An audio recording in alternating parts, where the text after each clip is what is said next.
my greatest fear in life was that I would be on the planet and then I would be gone from the planet and I would leave no mark while I was here.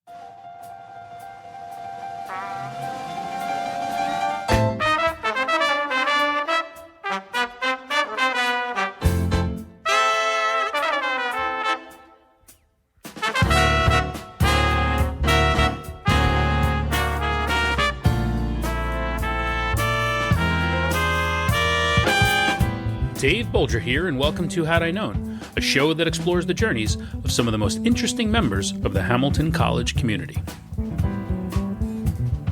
This week's guest is Herb Hand, class of 1990. All right, I headed back to the gridiron this week. A few weeks ago, I talked to Joe Gilbert, the offensive line coach of the Tampa Bay Buccaneers, fresh off his win in the Super Bowl. And during that conversation, we talked about a nice little collection of successful football coaches from Hamilton. And this week we have another one, Herb Hand, class of 1990. Herb is the offensive line coach at the University of Central Florida and has spent over 30 years coaching at the collegiate level. And he's been at some of the top programs in the nation. Clemson, West Virginia, Tulsa, Vanderbilt, Penn State, Auburn, University of Texas. He's had a hand in running some of the best offenses and best football programs in the country. And he just oozes football coach. I mean, he is the very definition of a football coach. And I mean that in the best way possible. I mean, I was afraid at any moment, if I asked the wrong question or made a mistake in this conversation, you know, he was going to tell me to take a lap. And I would have done it. I would have run around the house. I would have said, yes, sir. Taking a lap around the house and then come back to continue the conversation. That's how much of a coach he felt like to me in this conversation, because he is. But as much as he is a football coach, and he says in this conversation that that's who he is and he's proud of it, it's not, in my opinion, the only thing that defines him, because he's truly one of a kind.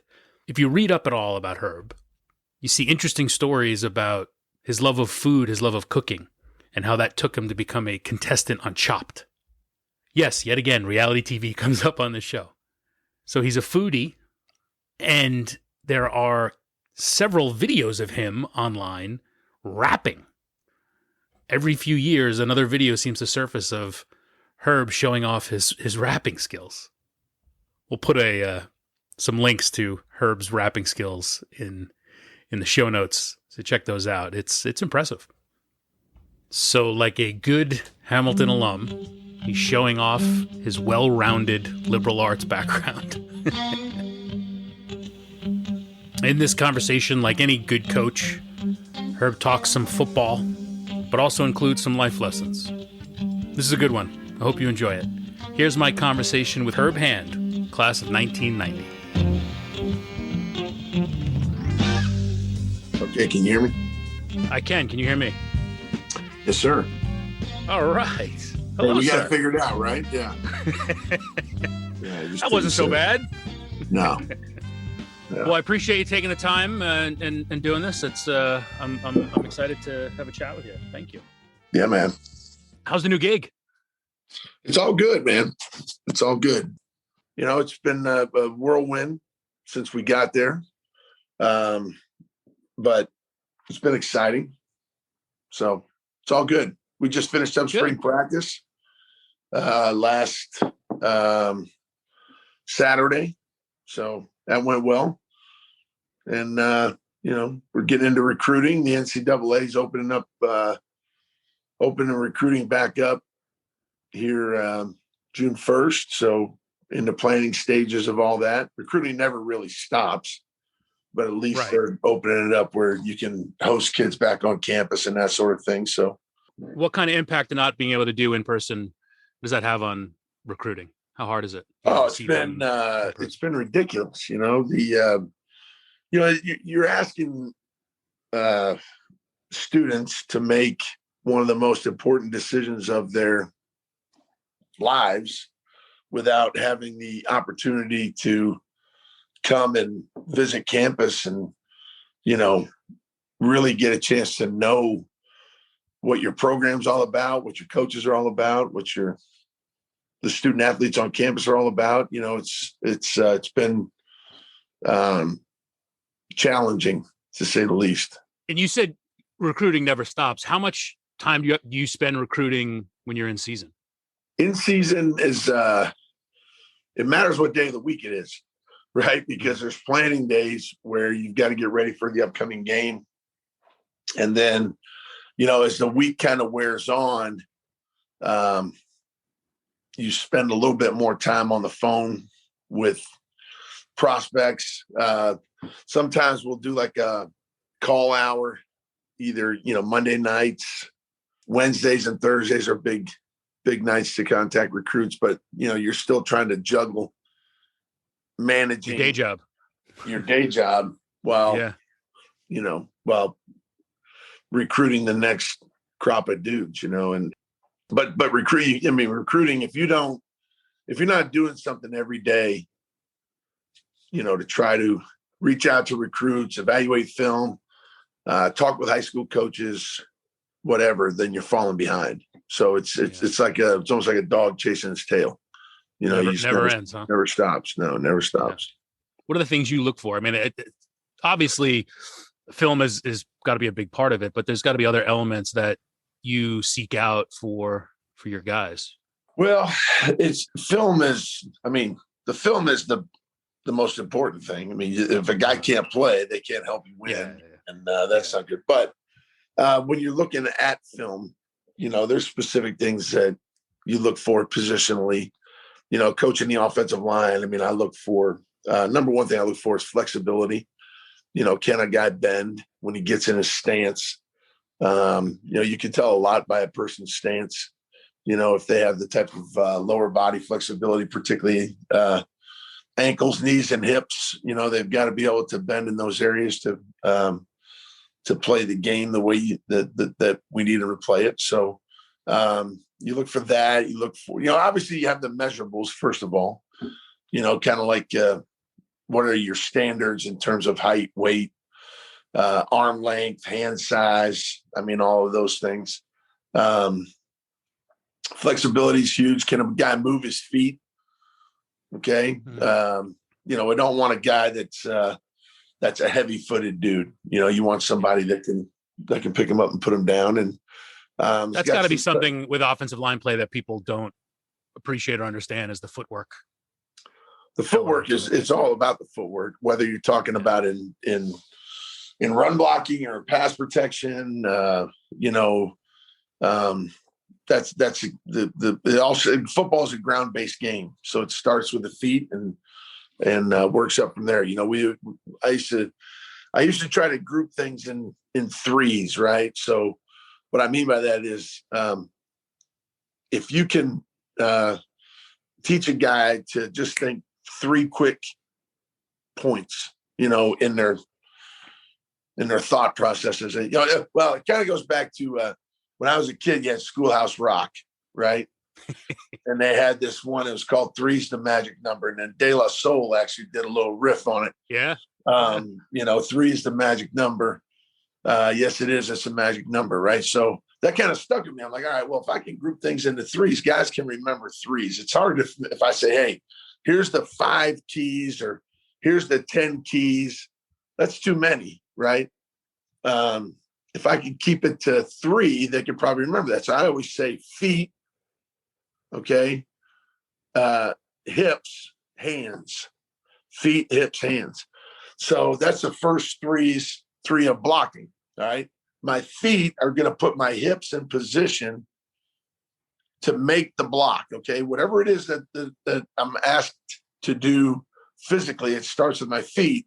I've got to get my hips in the proper position. And then where do I want to put my hands on this guy once I engage with him?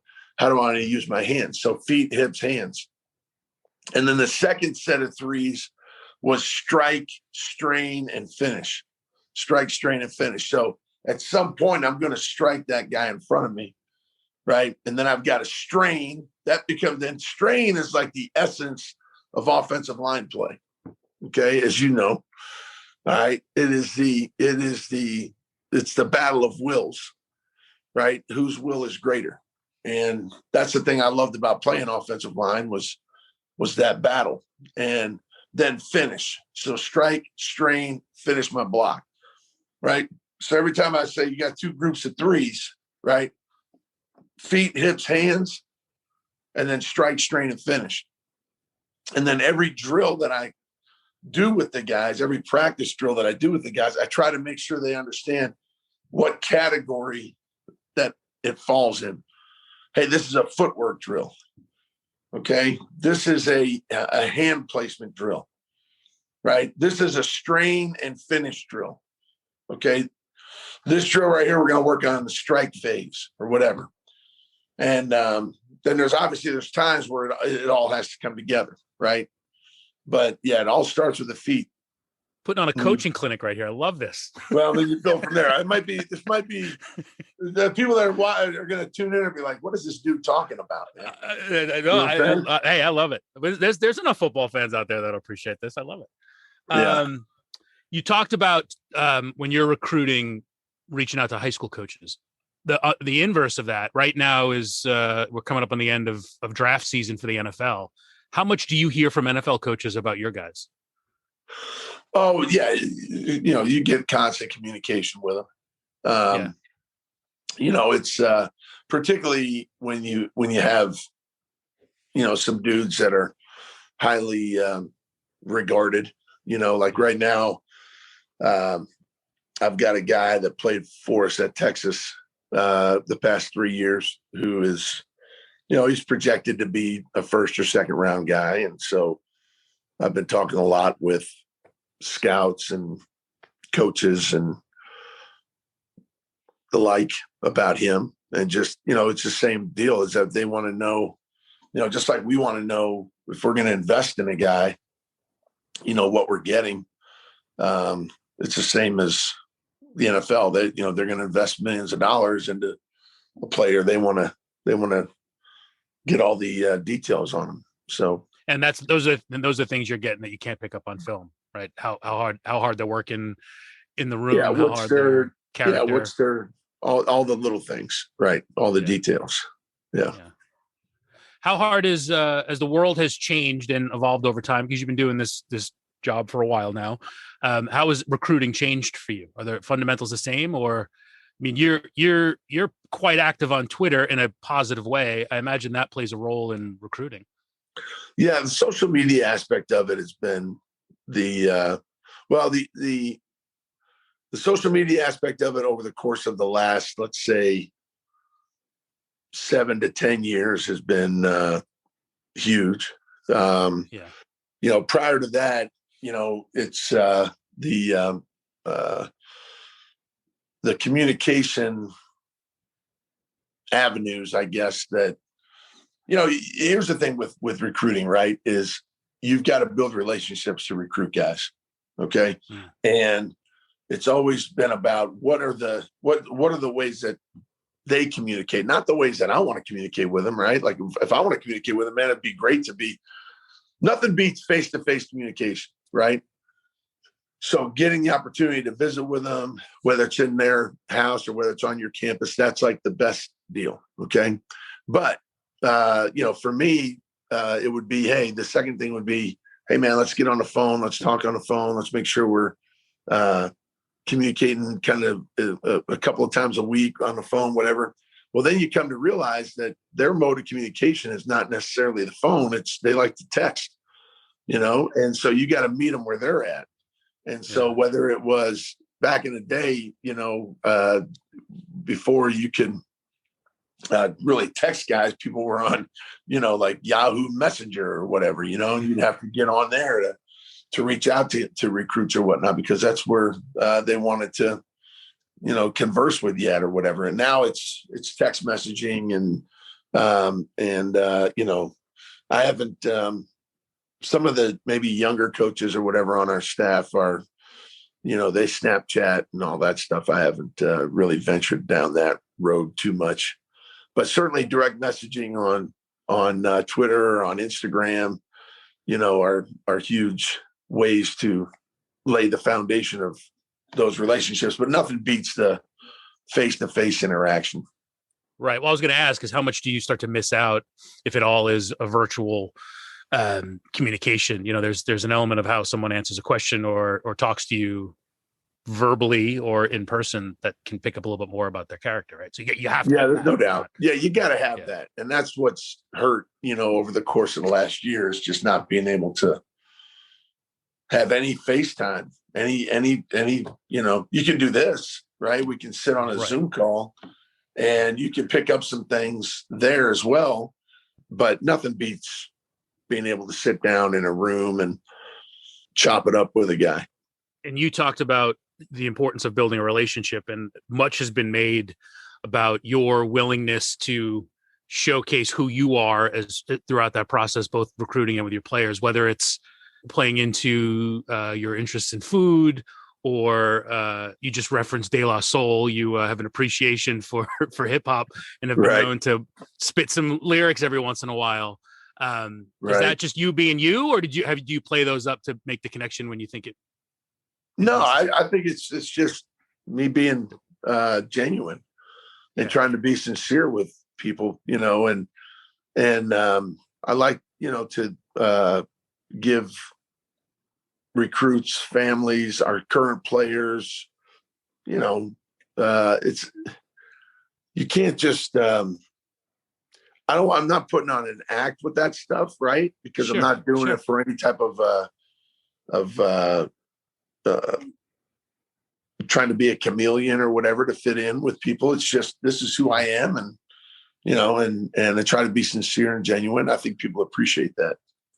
And it's a job interview in many respects. And in any job interview, it is a two-way interaction. So you need to know that you're getting a player that you want in your system and is going to work with you. They need to know who the coach is that they're going to be playing for, and they need to know what they're getting when they sign up for that. So you got to absolutely show who you are, right?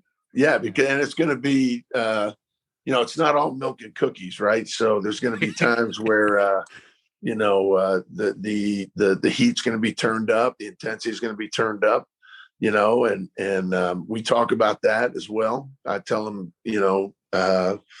I'm a very demanding person when it comes to doing things certain ways and whatnot, and I'm not into lessening standards. We have very high standards, and so those guys have to reach to meet those. But on the flip side of it is, I try to be a pretty good dude as well.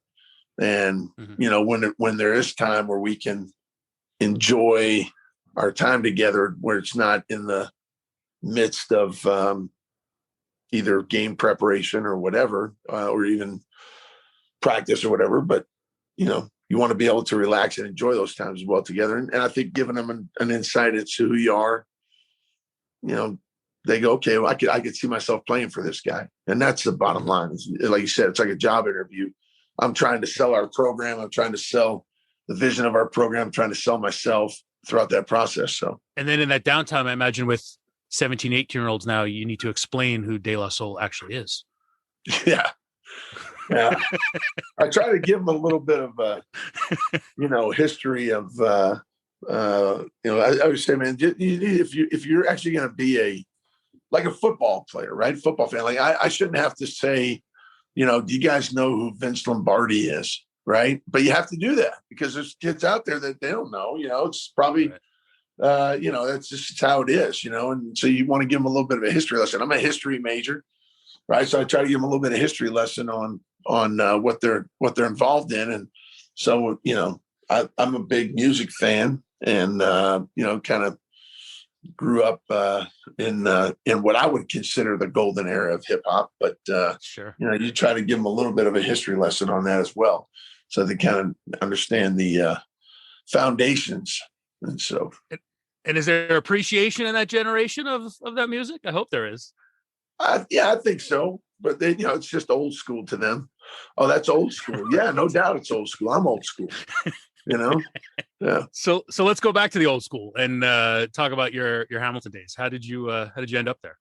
Well, I grew up about 20 minutes away in Westmoreland, New York, and went to high school there. And my high school coach is basically marriage relative to Paul Adie, who, is a Hamilton legend, obviously. And so Coach Adie was having dinner with my high school coach one night, and he said, hey, my high school coach said, hey, I got film of, one of my linemen. Why don't you take a look at it? And they watched it. And then Mike Davis, who Coach Adie and my high school coach, Jerry Crigliano, and Coach Davis, they all played high school football together at RFA. And so Coach Adie kind of, shared the film with Coach Davis, and I got on the phone with him and started the recruiting process. And, having grown up in Westmoreland, New York, Hamilton was like a different world. To be honest with you, I mean, I'd never really been to campus prior to visiting there, because it was just from an academic prestige standpoint, from a socioeconomic standpoint, it was a different world than what I grew up in. And so I didn't really know much about Hamilton until I went through the recruiting process. And there was never a thought of going there until that point? Not until football came in the picture.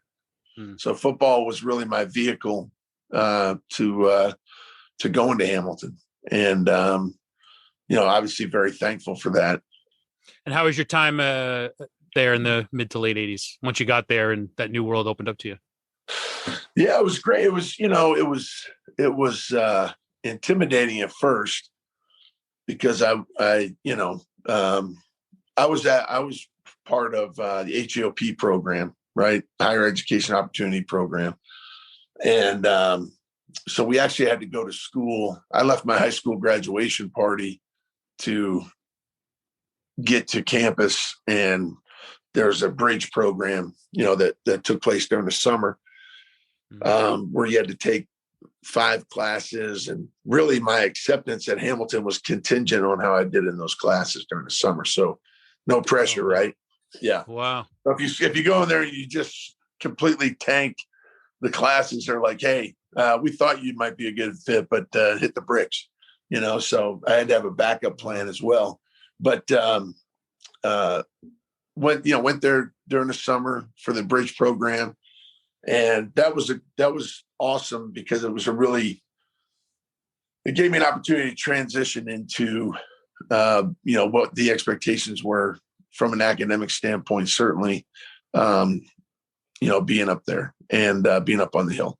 And, then I became, my freshman year.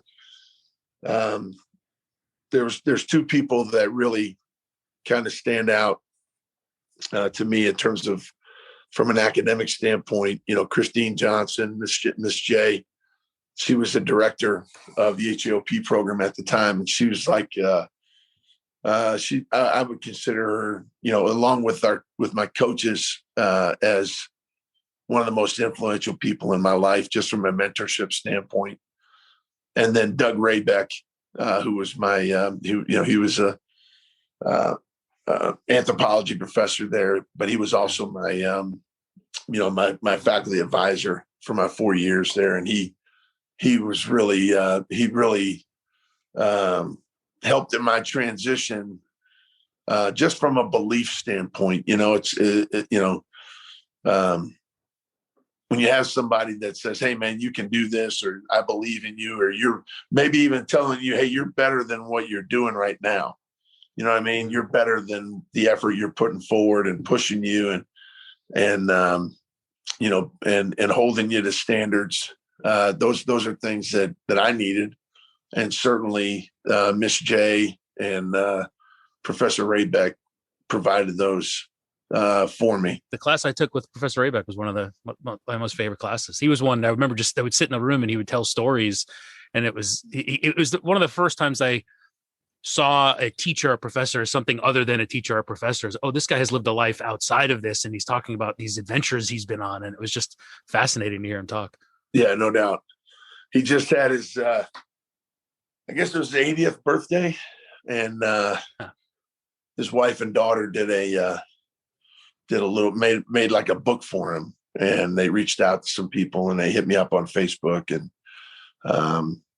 asked me to contribute to the book they made for me, which is kind of a cool deal. So I had a really strong relationship with Doug Raybeck. Great man. Yeah. Through the course of doing this, I've ended up talking to a lot of people who have gone through the opportunity programs. And it was something, honestly, I knew little about during my time there. And it's incredible to talk to people to see who've benefited from that and have thrived because of it. And there's a continued story of, arriving and trying to make sure you felt like you belonged. And inevitably, it's not only do they belong, but they ended up thriving more so than I think your average student at the school. Yeah, again, that with football and really the HEOP program is how I wound up at Hamilton, was through those two avenues.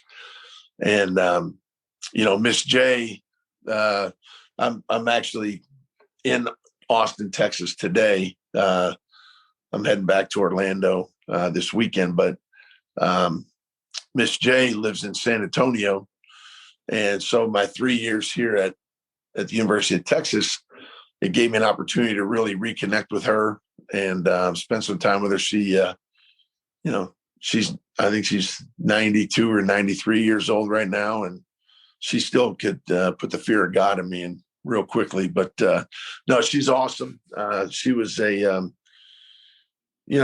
was just a driving influence in so many people's lives. I've being here in Texas, there's been some holidays where, I've gone to spend the day with her on Mother's Day or on Easter and spend the day with her because, she's invested so much in so many people. And that program, like you said, I think that, it wasn't, the program itself was designed to increase the diversity on campus, right? And me being a Caucasian dude from upstate New York, I mean, how much diversity am I really adding to a campus where most of the student population is Caucasian and it's in upstate New York. It's like, well, how much diversity do you really add? Well, from my family's background, we were like I said, we came from a completely different place than a lot of people that went to Hamilton. And so, it wasn't just about ethnic diversity as much as just socioeconomic diversity and being able to bring different people into the fold. And so when you went there during the summer, it was truly like a mixing pot. You know what I mean? You had people from, I always put it to you this way, right? Is that when people ask me about the HEOP program, it was a program that was designed for people who came from what would be considered academically disadvantaged backgrounds and financially disadvantaged backgrounds. Okay. Basically, you had poor kids from either the country or from the city.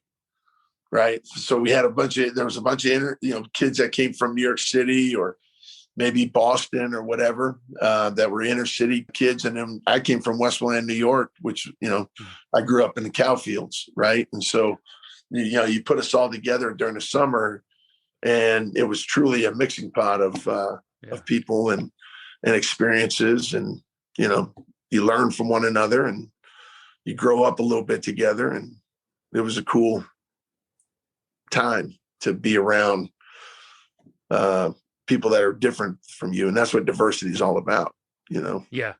And then on the football side, while the program hasn't had too many winning seasons, you were there for some pretty successful seasons. Yeah, it was a good time to be around from a football perspective. We had some really great players. I know you did one of these a few weeks ago with Joe Gilbert. Joe and I played together. Joe was a senior when I was a freshman, and and obviously he done great things. And but we had some really good dudes that were on the football team at the time, and we still stay extremely close. Anytime you get a chance to get together or connect, or we've done Zoom calls where we stayed in touch, over this pandemic period, whatever. And, you build those bonds in a locker room or on the practice field, or certainly on the game field that, that kind of stand the test of time. And so I've been very, fortunate in that regard to be around some really good dudes. So between you and Joe, why is there this Hamilton dominance over the offensive line? Well, I think, I think the common thread there is probably Mike Davis, right? So Coach Davis really instilled in probably both of us the importance of offensive line play for sure. And it's been kind of neat. Joe and I have actually played against each other a couple of times throughout our careers.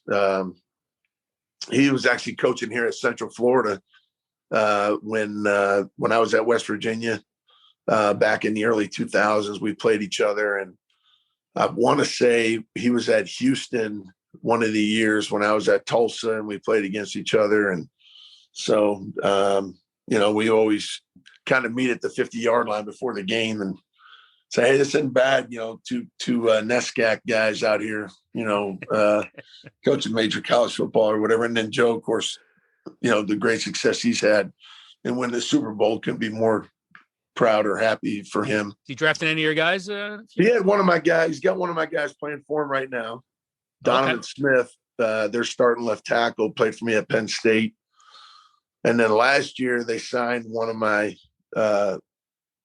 guys from Texas as an undrafted free agent. He didn't make it. I made it on their practice squad for a little while, but then wound up getting released. And like I said, I got one guy that I think, will be a high draft pick this year. We'll see where he winds up. So, but yeah, right. Yeah, man.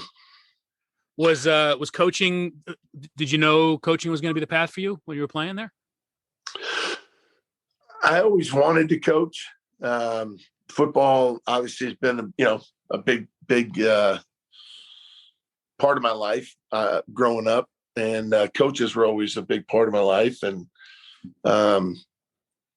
but, going to a place like Hamilton, you don't really think, you're going to wind up coaching football for your career. You want to maybe get a job where I remember my first job coming out of Hamilton was in sales with Deluxe check printers.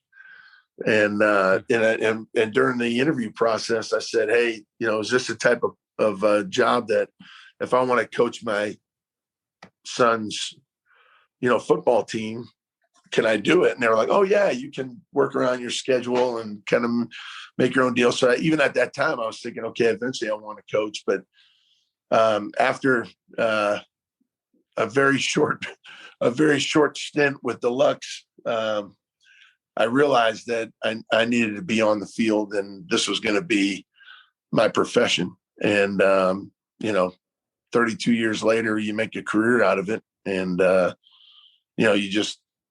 it's funny how fast time goes by, but on the flip side, my wife and I are getting ready for, I think, either our 10th or 11th time we've had to, move cities, and, you feel a little bit like a gypsy a little bit, you know what I mean? Where you're just kind of bouncing around, or maybe a carnival. I'm like a carnival worker, I guess.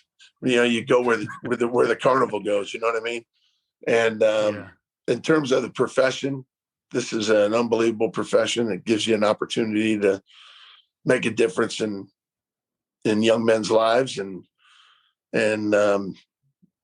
probably when I was in school, my greatest fear in life was that I would be on the planet and then I would be gone from the planet, and I would leave no mark while I was here, and nothing that anybody could ever say, oh, that guy, look at the difference he made. That was my greatest fear, was that I would not leave any type of, I would make no difference, and now coaching 32 years and having, 3 great kids in our family, I feel like, if I walked outside right now and got hit by a bus, that I've left a mark on the planet at least. and it's been a positive mark. And so I'm thankful for that. That's what this profession has provided me. Yeah. And just as you've talked with reverence about coaches you've had in your life, there's no doubt that there are now countless players who you will forever be coach to them, because once you're a coach, you're always a coach. And, right. And, you know, they're talking about that. So you've left that mark on, there's no doubt. I mean, if you're talking about someone who's about to get drafted in the first round in the NFL, and, you know, you had a hand in making that happen, that in and of itself is making a huge mark on someone's life. Yeah. Not to mention others that don't go off, they go off to do other careers after playing. Well, that's why I tell people in the recruiting process, you know, I have a great story about, you know, I follow a lot of the guys on social media. Okay. So whether it's on Facebook or Instagram or Twitter or whatever. And I woke up one morning and one of my guys that played from the University of Tulsa, it had a post on Facebook that said, his name was Wade Whitlow. And it says, you know, hey, I can't remember the name of the firm, but it was his accounting firm in Texas. And it said, we're proud to announce Wade Whitlow as one of our new partners in our accounting firm. So I shoot him a text, right? And I said, hey, I just saw on Facebook this morning, you know, you got any part of your firm? Man, I'm so proud of you, dude. That's awesome. And you know, he'd been out of college for 10 years, right? But we've stayed in touch with each other. And so I sent him that text. Well, he sends me a text back and it says, basically it says, thank you, coach. I appreciate it. He goes, you taught us more than just X's and O's. You instilled in me the work ethic and mental toughness to be successful long after football. And for that, I'll forever be thankful. You know what I mean? And so you get a message like that from one of your former players, which that's why you do it.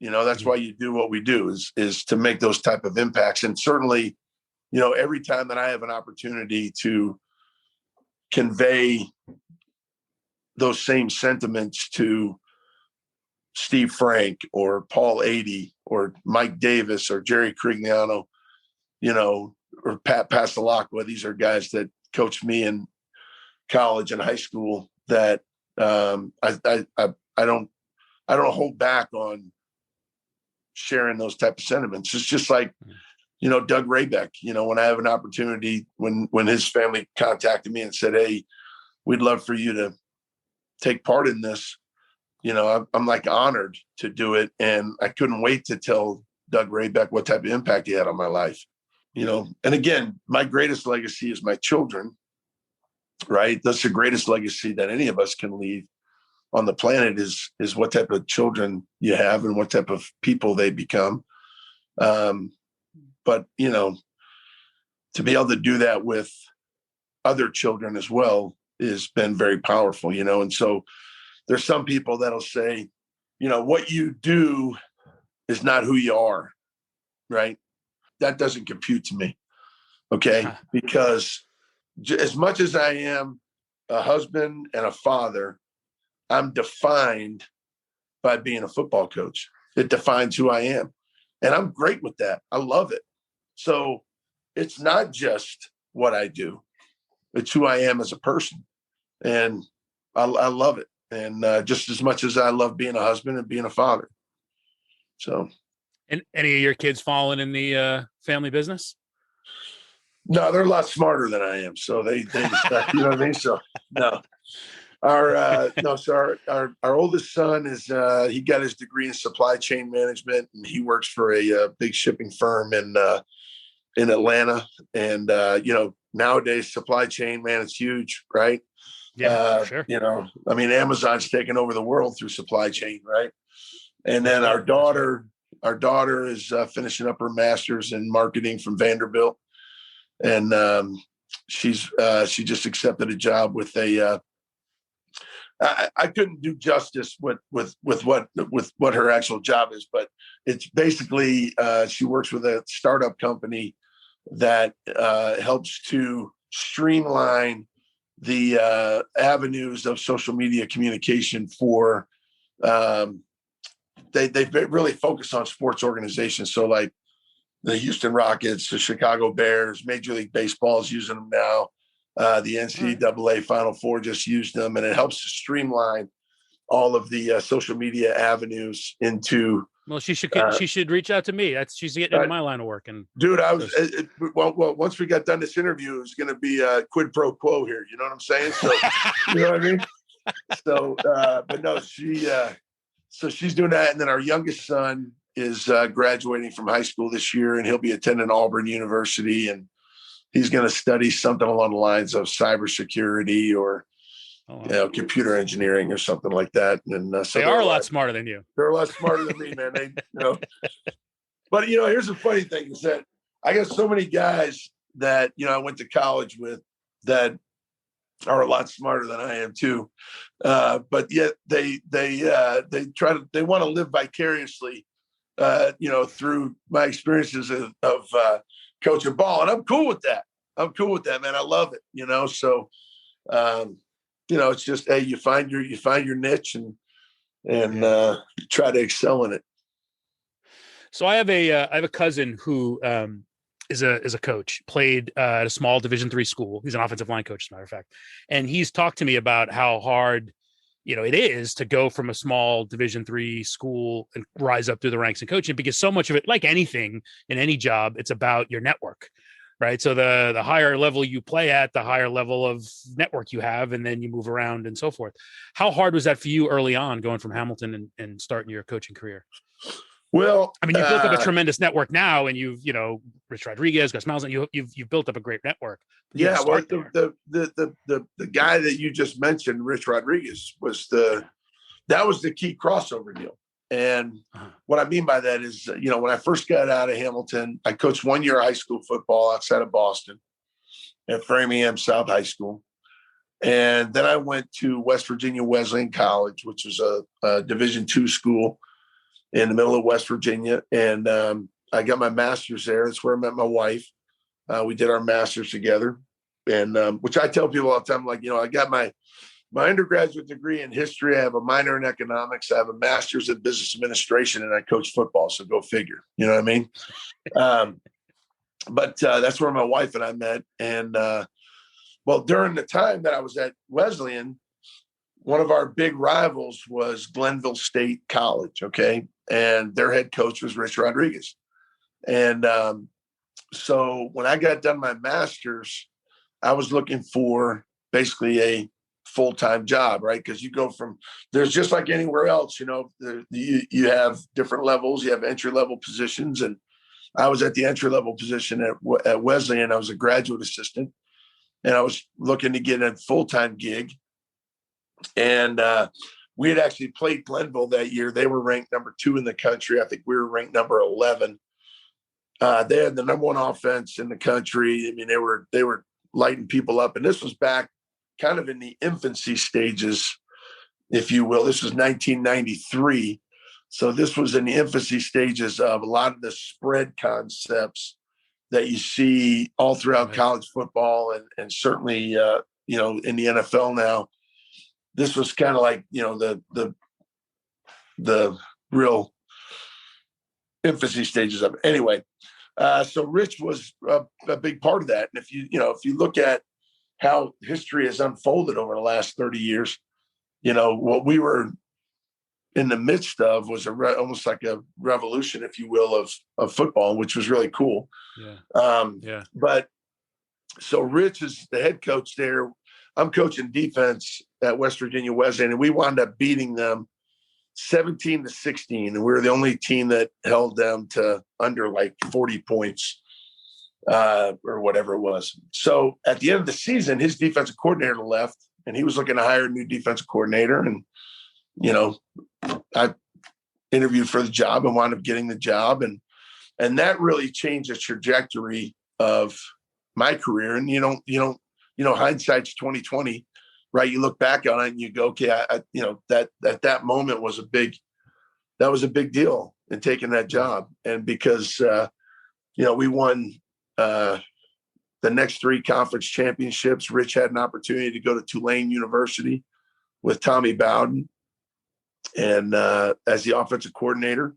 So he went to Tulane. I went to a little small school in West Virginia called Concord College, which is in southern West Virginia. I was a defensive coordinator there. 2 years later, they left Tulane and went to Clemson, and I went to Clemson with them. Rich hired me there as the offensive graduate assistant. So I went back down to the kind of the entry level position, but it was at a higher level at Clemson. And then 2 years later, Rich got hired at West Virginia, and I went to West Virginia with him. I was the first guy he hired on the staff at West Virginia as the tight ends coach and recruiting coordinator. And spent 6 years there prior to going to Tulsa. And that's where I met up with Gus Malzahn for the first time. And Gus and I, we took what he believed in and what I believed in offensively, and we married them. And we wound up having the number one offense in the country for a couple of years before Gus went to Auburn and I went to Vanderbilt. And, then everything kind of crisscrosses as you go. But now Gus and I are back together at Central Florida and looking forward to, lighten up the scoreboard. Absolutely. That's the plan with it, so we'll see how it goes. The switch on the sides of the ball. Had you envisioned a path of being a defensive coach? Well, no, I played O-line. I played defense in high school a little bit, but I played O-line in college. And then when I got to the opportunity to coach, my first college job was actually coaching linebackers at West Virginia Wesleyan.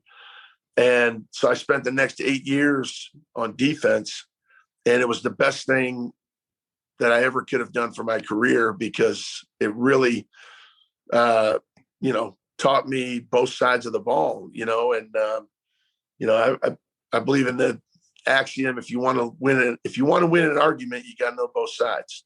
I think that, I probably learned that somewhere up in Hamilton College. You know what I mean? If you want to win an argument, you need to know both sides. And so that was great. That was a great experience. And it made me a better offensive coach when I came back to the offensive side of the ball. But my true passion has always been offensive line play.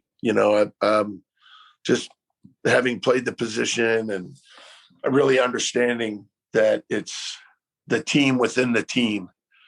I love that aspect of it. So yeah, but coaching defense was a real blessing. Offensive line, smartest guys on the field, right? No question. Yeah, no question. Smartest guys out there, best looking. People don't understand the nuances and the intricacies of playing, that position. It is and it really is the team within the team. We always talk about you need to play with one set of eyes and you got to play with one heartbeat, man. We all got to be on the same page. So when you get five guys that have that synergy, I tell the guys all the time, when we work, it all works. And we're basically the motor that's driving the mechanism. And but it takes a lot of reps and a lot of work, and and you have to have guys that can process quickly to play offensive line, because right before the snap, things can change. The defense shifts, right? A linebacker walks up, the safety rotates, and you got to make a call that's going to change the entire blocking scheme because of what you see. And it happens right before the snap of the ball, and everybody's got to be able to respond to that. And so you have to have the ability to process. And on top of that, you have to have the physical capabilities to, get into knock somebody on their ass. Yeah, to get into a fist fight, 75, 80 times over a 4-hour period. You're in a 6-second fist fight. And then you got to catch your breath and regroup and do it all over again. I love it.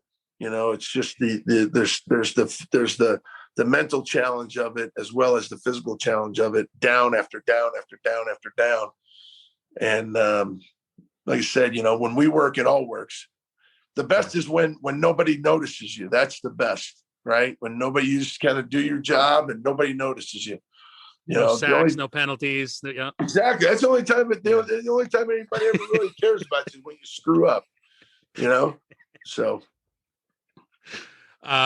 So in this winding path you mentioned, how and where along the lines do you become a reality TV contestant and star? Oh, yeah. I'll tell you what, that was being on Chopped was a really cool experience. And I really have to credit my wife on that one because, it was actually, I was in Nashville and I was on Twitter and I was looking at, you always try to find ways to promote where you're at, right? So there was a post on there that said, TV Food Network is coming to Nashville to look for chefs for the upcoming season. And it had a link on there. And I thought it was a link to a newspaper article or some kind of an article that was going to talk about how good the food was in Nashville. And I was going to retweet it and say, hey, if you're an offensive lineman, where else would you rather go to school than where you've got all these great, food options? Well, when I clicked on a link, it was actually an application for the show. I love to cook. I got a passion for cooking from my mom. She was a great cook, and her last job before she retired, she was actually ran the kitchen at oh man, I can't remember the name of the hotel up by the Utica airport. Anyway, but she ran the kitchen up there, so I was growing up, I just loved cooking with her, and I always thought that if when you make something that's really delicious, right? And you put it down in front of somebody and you say, hey, look, I made this not only to nourish you, okay, but it also take a bite and you want to watch them take the first bite, you know what I'm saying? And then when they go, oh man, this is really good. You go, yeah, you're right. I made that for you and it's damn good. You know what I mean? I enjoy that. It's kind of, but that's the ultimate way to say I love you, right? Is here, look what I made for you. It's going to keep you alive. Plus it's delicious. So I click on the link and it says it's an application for the show. It says if you're a professional chef, click here. If you're an amateur chef, click here. So I just click on the amateur chef deal and it says we're doing shows for the upcoming season, like firehouse chef, military chef. If you work in like maybe like a soup kitchen or something along those lines, and then it said dads who cook.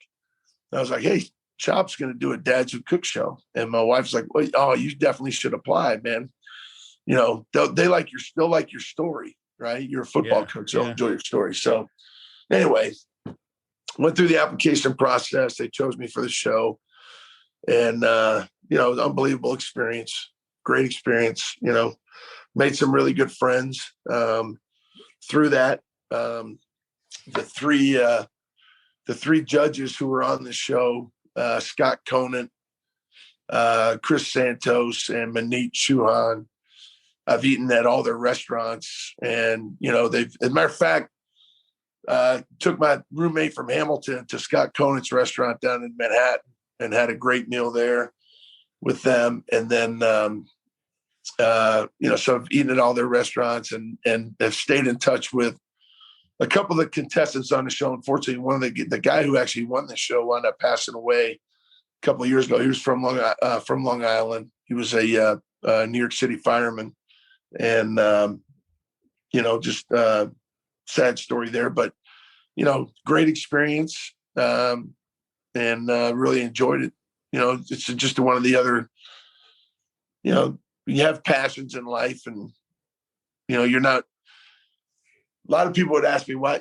They'd ask why did you go on the show? And I was like, well, I wanted to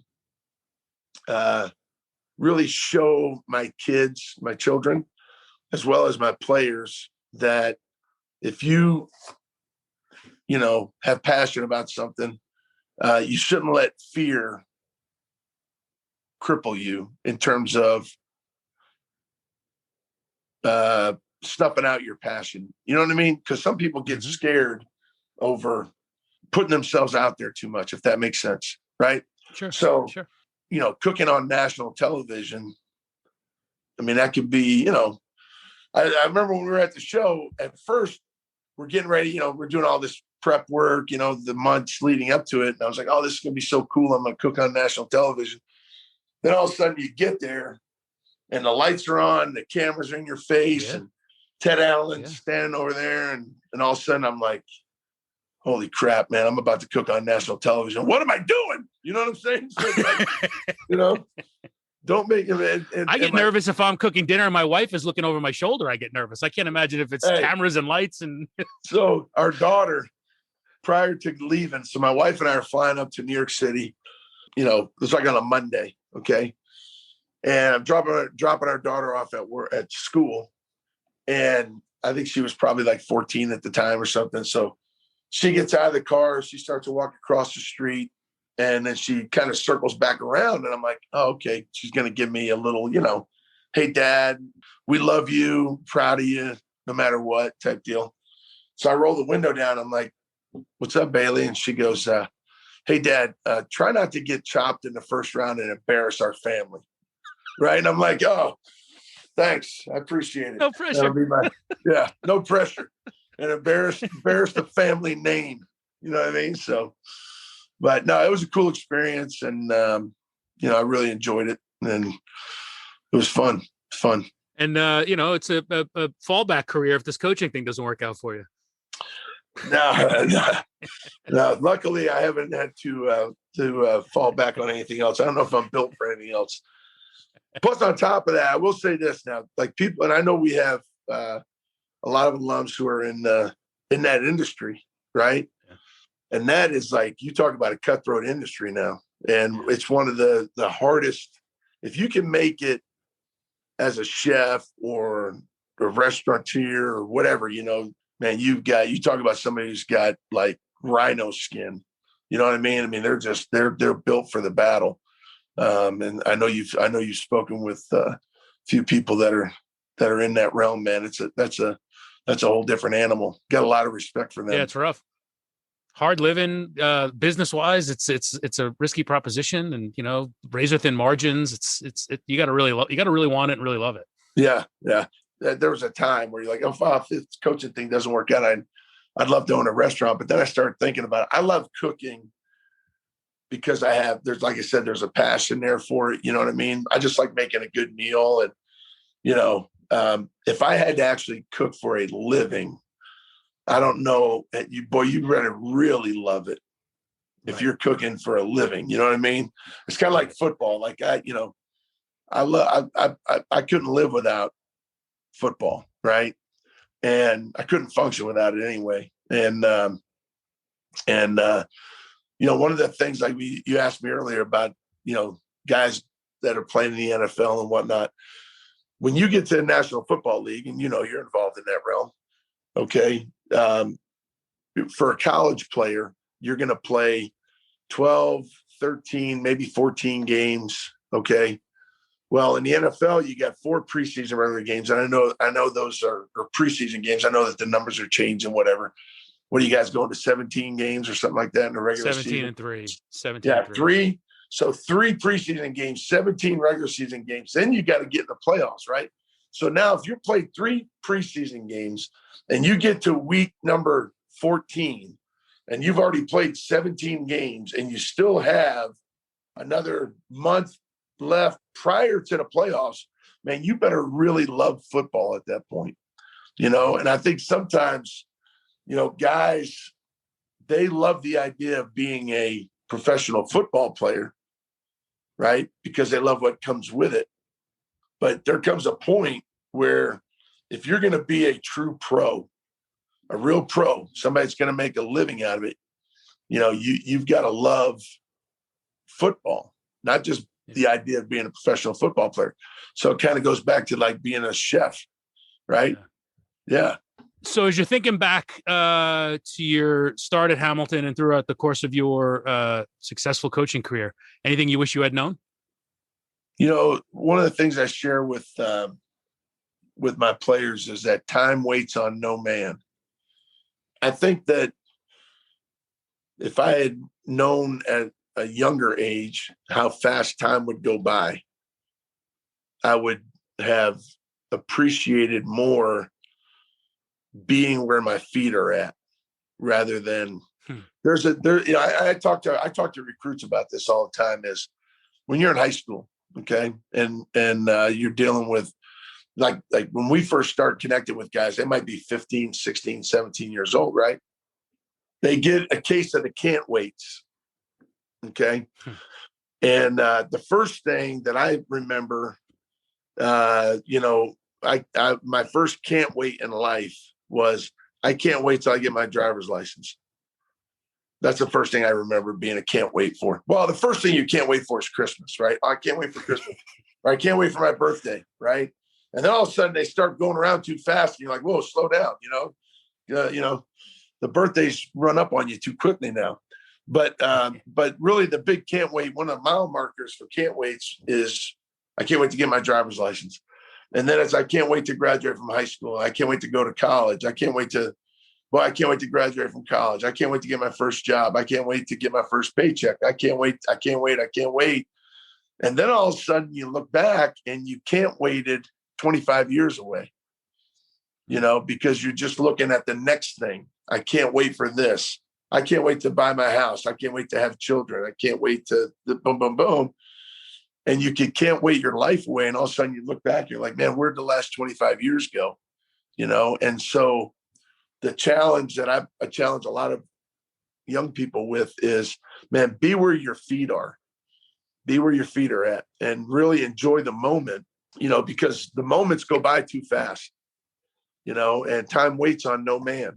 You can't ever stop the clock, and it's an unrenewable resource. You look back at our time in college, okay, and in high school or in college, and this really starts to speak to mental health right now. Okay. And in that time period, right, where a lot of people would say, if let's say somebody's really struggling with some mental health issues then, and a lot of people say, what do you got to worry about? You're young. You don't have anything. I mean, this is the happiest time of your life, right? And all of a sudden that young person starts sitting there thinking, if this is the happiest time of my life, I mean, what do I got to look forward to? If this is supposed to be the best time of my life. Right. Well, here's what I could say is I'm 53 years old, okay? And I'm living my best life right now. Like I'm in my sweet spot right now. And I have been for however many years, just been really happy. I got a great family. I love what I do. I'm blessed to be able to do it for a long time, but I think it's dangerous when you start saying to somebody that, hey man, what do you have to worry about? This is supposed to be the happiest time of your life. And you're like, that kid's looking at you like, well, this sucks right now. And what I tell them now is, instead of saying that, as I say, look, guys, if maybe you're struggling with something or you're going through some hard times, man, it's going to get better. It is. I'm 53 and I can tell you right now, I'm living my best life right now. But if you just work yourself through it and show that grit and that perseverance to you got to grind through some stuff, but on that same regard, I probably didn't appreciate enough some of the places I've been at, some of the times I've had, some of the people I've been around, and I remember when, my last year coaching at Auburn, okay, we're playing Alabama in the Iron Bowl and, pretty big game. And, we're winning the game. It's late in the fourth quarter. We're up by 12 and it was a third down. We were on defense. So I'm just kind of standing on the sideline, kind of getting ready for the next offensive series. And I actually took my headset off. And I said to myself before I took the headset off, I said, man, take your headset off and just enjoy this play, right? And enjoy the fact that you're on the field on something. This was huge, right? Yeah. I took the headset off and the noise was just deafening. The hair on your arms just standing up. And, we wound up, making a big play on defense, had to punt the ball back to us. And then it's, okay, get back into your deal now, get back in the grind. But I think that, to be able to really enjoy those type of moments, I think that I wish I had probably done that a little bit more. at times throughout my career, and not only at my career at Hamilton, but even certainly beyond then, whether it's a moment with my wife or with my children, or, coaching my guys or being around my friends, that time waits on no man. So, be where your feet are at and enjoy the moment you're in. Coach Herb Hand dropping the knowledge right there. Can't you just see his players running through walls for him and doing whatever he says? He's just a coach. The perfect balance of cheerleader and ass kicker. It's a guy you want in your corner. My thanks to Herb for joining this week. I really enjoyed talking to him. Herb's UCF Knights kick off their 2021 season at home on September 4th against Boise State. We'll be wishing them luck and rooting for the Knights.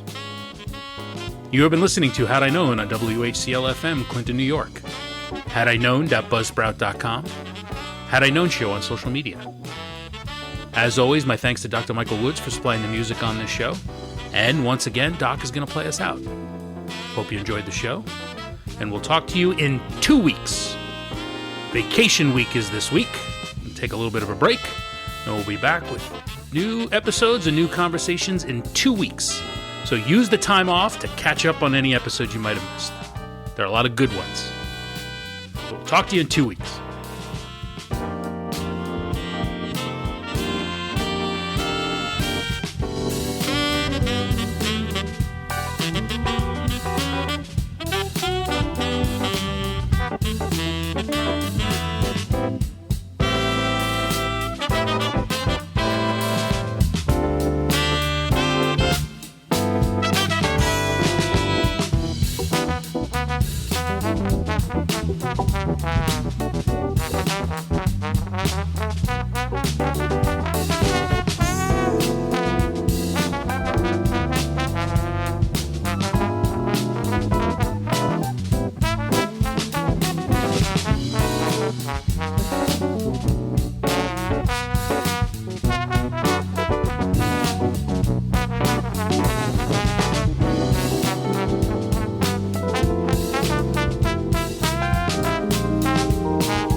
podcast show on your radio or take it to go.